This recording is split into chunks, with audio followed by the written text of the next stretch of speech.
Welcome to episode 8 of the Renault Master Camper Conversion. In this episode we're going to be covering the roof and we're going to start with fitting some roof beams.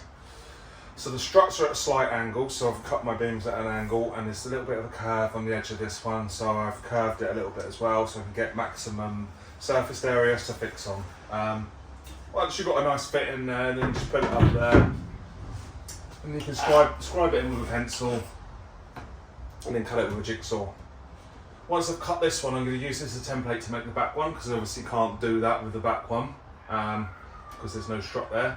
So I'll just put a straight edge across the roof, mark some marks on the back, and then get a piece of timber to fit in there and inscribe it in. So then I've got something to fix at the back.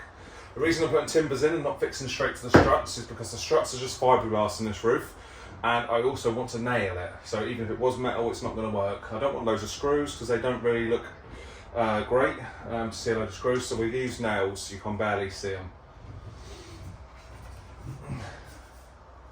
So now that's ready, I'm going to go cut that, get my next piece ready, and then I can fix my first two struts up.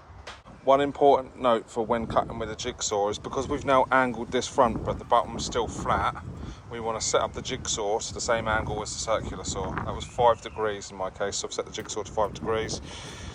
To make sure you're cutting the right way, if you place the jigsaw on the piece and then the blade should be flat with the bottom, then you know you're cutting right, the right angle. So my first piece is cut and I've made my template to get my end piece in. I'm going to put that aside and I'm going to fit my first piece. So I'm going to glue it because it is fiberglass, so it might get tight now but eventually it will just come loose. So the screws will hold it for now and the glue will be the long term. I've already glued it and pre-drilled it, screws in there, so I'm just going to pop him up there.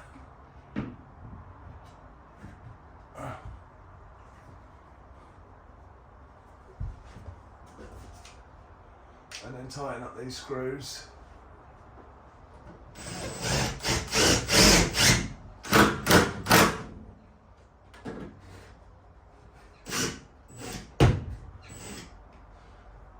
Checking it's in the right position. It's a bit awkward.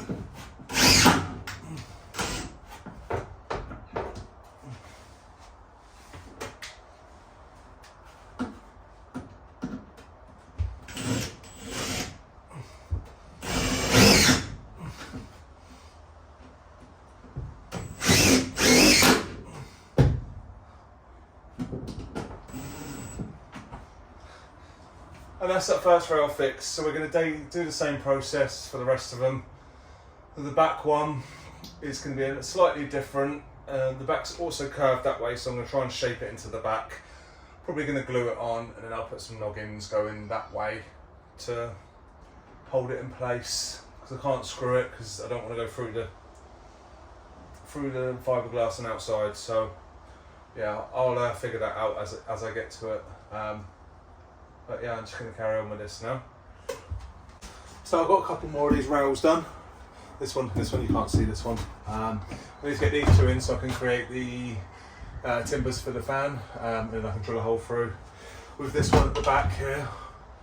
So I had to repair these holes in the back before I could get this in. I've made this piece and I've screwed these on, these noggins, because I can't screw into the back, so I'm going to glue it. I haven't glued it yet, just going to get it up here. It's a bit tricky, but it does go. And then, yeah, this is going to go up here. I've got these timbers here to screw and support that underneath until the glue goes off. Now I've got the two rails either side of the fan, I can fit some noggins in. I have not cut these noggins down. They don't quite reach the full in the internal part of the rib. There's a bit of a gap there, but I've cut so I don't have to cut any of it down, and it gets as close as possible to the rib. So what I'm going to do is glue where the holes are using this no nails, because when it dries hard, and that will fill the cavity between the fan and the timber.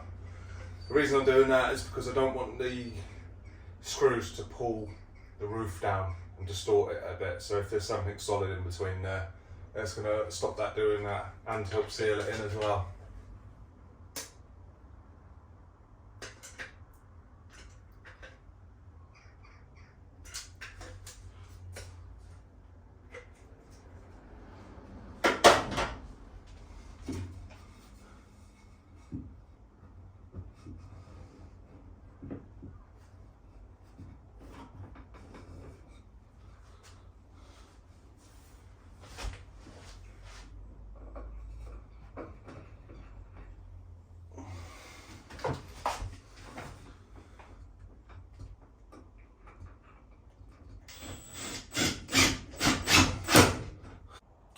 I'm going to go into a bit more detail on how I've done these beams.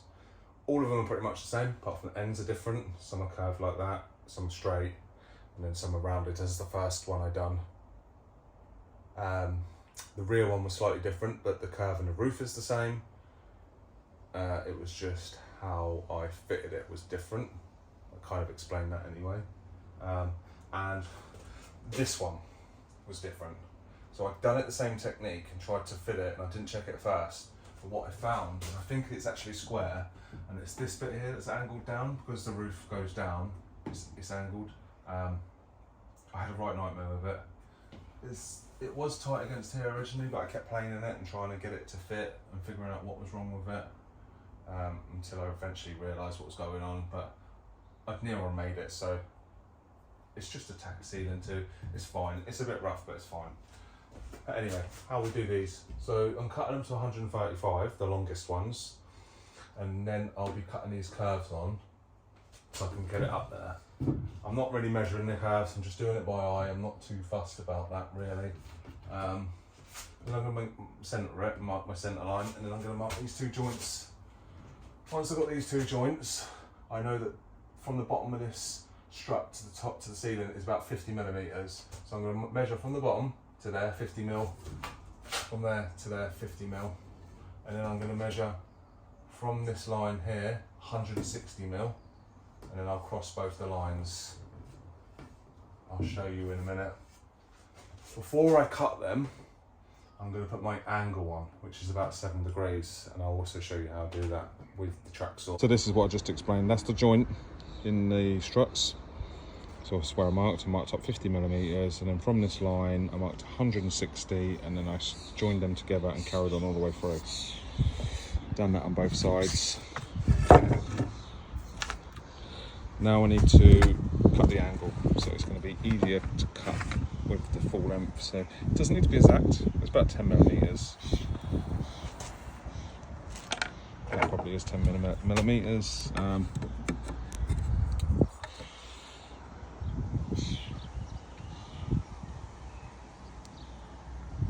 Exactly 10 millimetres. I am a carpenter, so I'm pretty spot on with my measuring, and I can do a lot of guesswork as well because I'm just used to using the tools.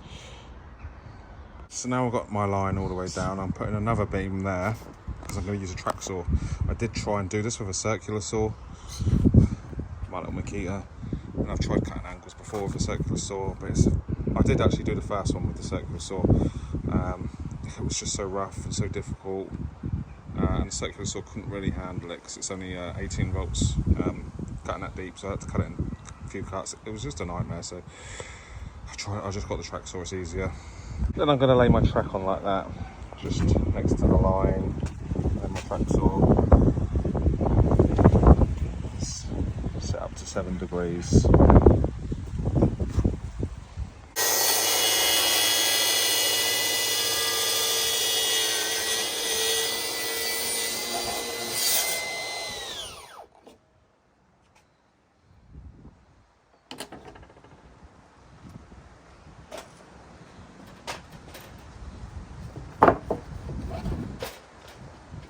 It doesn't get all the way through.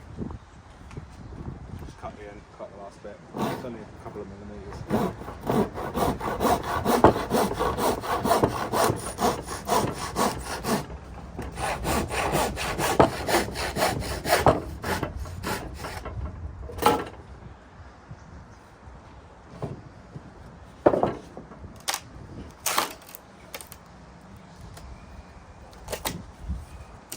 or you could just snap it off.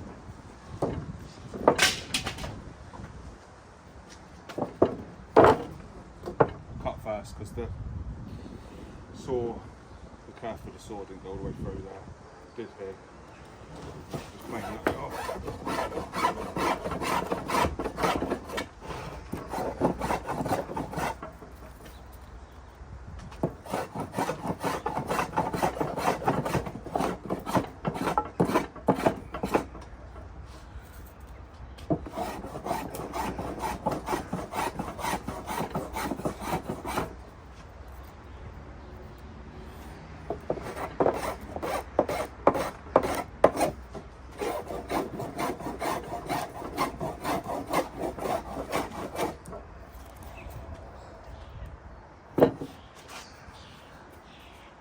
There's our angle.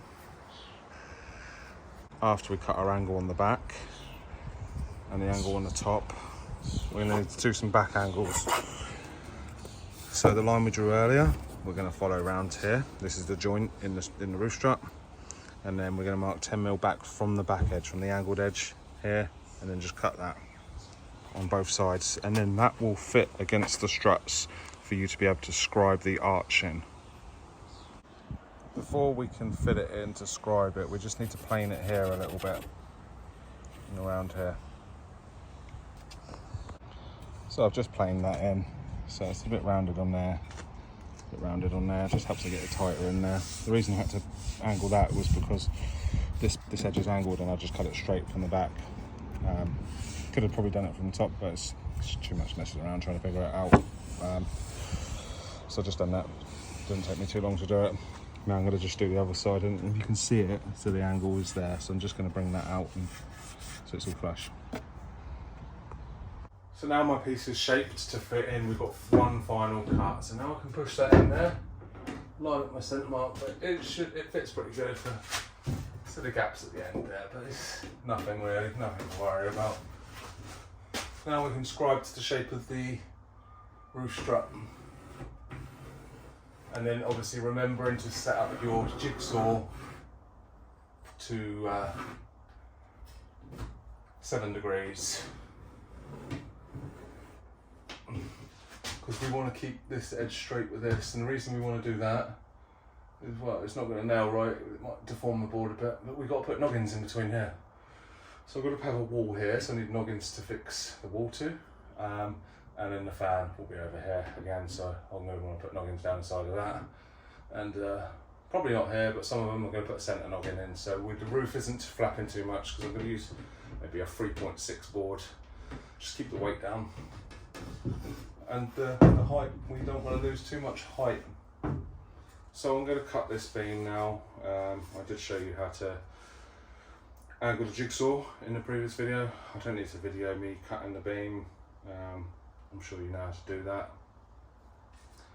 And then I'll get this one cut and fix it up, and then we can move on with whatever else we need to do with the ceiling before we can get the actual ceiling tacked. Now that's been cut with the jigsaw, we're just going to check it for square. It's just slightly out.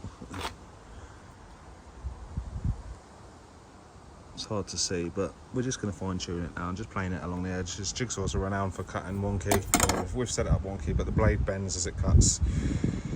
Should use a spoke shave to do this, but I don't have one, so I'll just use my block plane. It's not a major curve, so I'll be able to work with that anyway.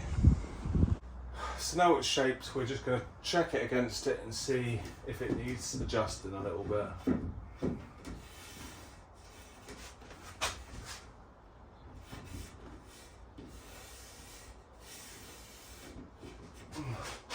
It's not perfect, but it's going to be good enough to tack the ceiling on. If I was going to do it perfect, I'd probably make a template, use a router, a bearing guide router and everything like that. But it's a roof beam. It's going to be nailed to and it's going to be hidden, so I don't want to spend too much time on it. But that is done. So now I can join noggins in between there to fix things too, and also I can fix my ceiling covering to this. So I'm happy with that. I'm going to get that fixed up, and then we'll be moving on to the next job.